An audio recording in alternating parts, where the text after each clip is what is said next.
The Poem of the Man God, the second year of the public life. Chapter 195. From Beeroth to Jerusalem. 20th of June, 1945. It is raining, and Peter seems to me the opposite of Aeneas, because instead of carrying his father, he has little Jabez on his shoulders, completely covered by Peter's large mantle. The boy's little head emerges above the grey-haired head of Peter, who, with the boy's arm round his neck, dabbles in the puddles, laughing wholeheartedly. "We might have been spared all this," grumbles the Iscariot, who is irritable because of the water pouring from the sky and splashing his clothes with mud. Many things could be spared," replies John of Endor, staring at handsome Judas with his one good eye, which I think can see as well as two. "What do you mean?" "I mean that it is useless to expect the elements to have consideration for us, when we have none for our neighbour, and concerning matters that are by far more important than a few drops of water or a splash of mud." "That is true, but I like to be tidy and clean when I go to town. I have many friends there and high up." "Then watch that you do not fall." "Are you teasing me?" "No, but I am an old teacher and an old pupil. I have been learning since I was born. First, I learned to vegetate. Then, I observed life. Then I became acquainted with the bitterness of life.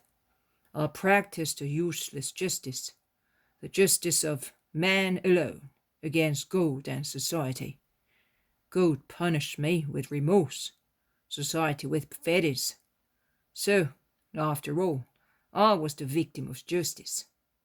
At last, now, I have learned. I am learning how to live.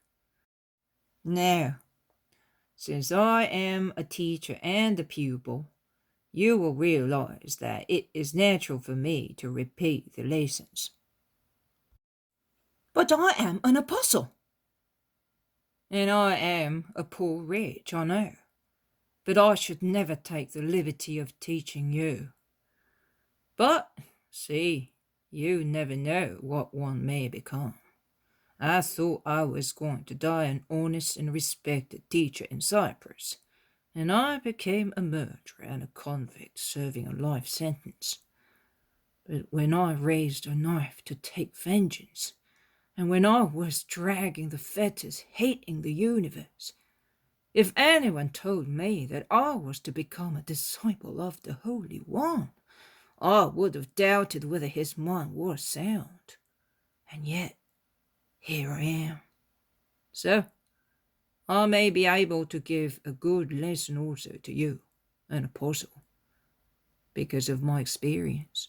Not because of my holiness, I would not dream of it." "That Roman was right in calling you Diogenes." "Of course, but Diogenes was looking for a man and could not find one. I, luckier than he, found a snake where I thought there was a woman, and an adulterer where I thought I saw a friendly man.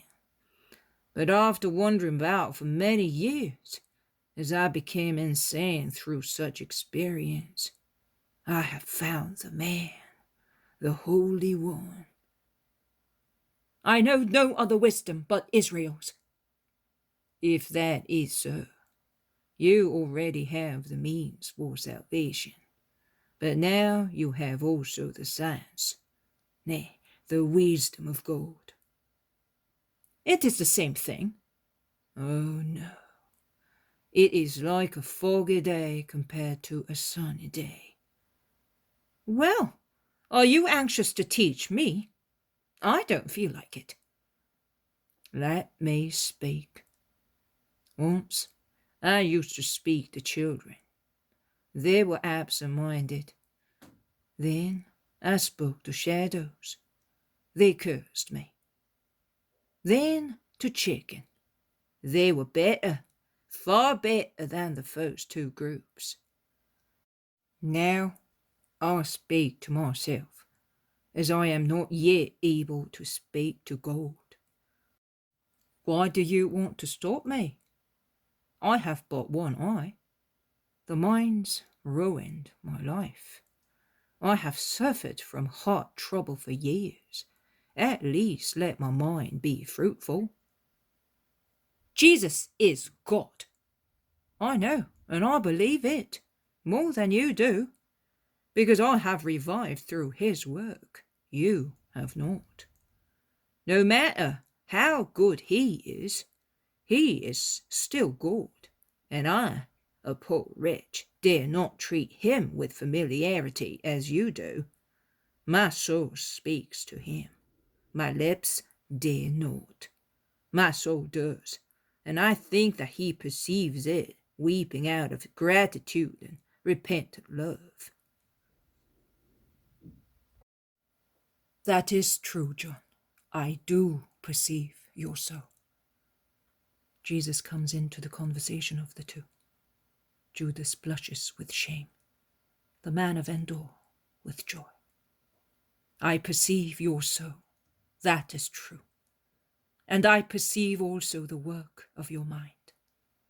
What you said is correct. When you have been formed in me, your experience as a teacher and a diligent pupil will be of great help to you. Speak, do speak, also to yourself. Once, Master, not long ago, you told me that it is wrong to speak to one's ego, remarks Judas insolently. That is true, I did. But that was because you were grumbling with your ego. This man is not grumbling.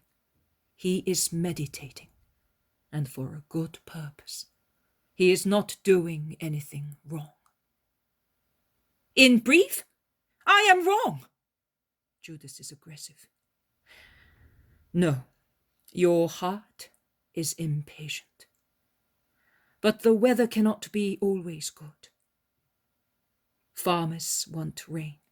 It is charity to pray that it may rain. And also, this is charity. But look, there is a beautiful rainbow forming an arch from Ataroth to Ramah. We are already beyond Ataroth. We have passed a large, sad valley, and here the country is cultivated and pleasant under the sun, which is breaking through the clouds. When we are in Ramah, we shall be 36 stadia from Jerusalem. We shall see the holy city again after that hill, by the men of Gibeah. What a terrible thing is the concupiscence of the flesh, Judas. Judas does not reply. Instead, he delays, splashing angrily in the puddles. What is the matter with him today? Asks Bartholomew. Be quiet, lest Simon of Jonah should hear you. Let us avoid all arguments. And do not let us upset Simon. He is so happy with his boy. Yes, master, but it is not right. I will tell him. He is young, Nathaniel. You were young, too. Yes, but he should not be lacking in respect towards you. He raises his voice without wishing to do so. Peter rushes towards them. What's the matter? Who is lacking in respect? The new disciple?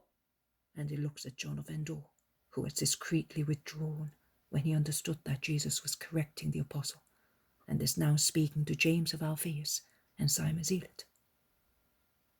Not in the least. He's as respectful as a young girl. Oh, good. Otherwise, his only eye was in danger. Well, it must be Judas then. Listen, Simon. Could you not busy yourself with your little friend? You took him away from me, and now you want to become engaged in a friendly conversation I am having with Nathaniel.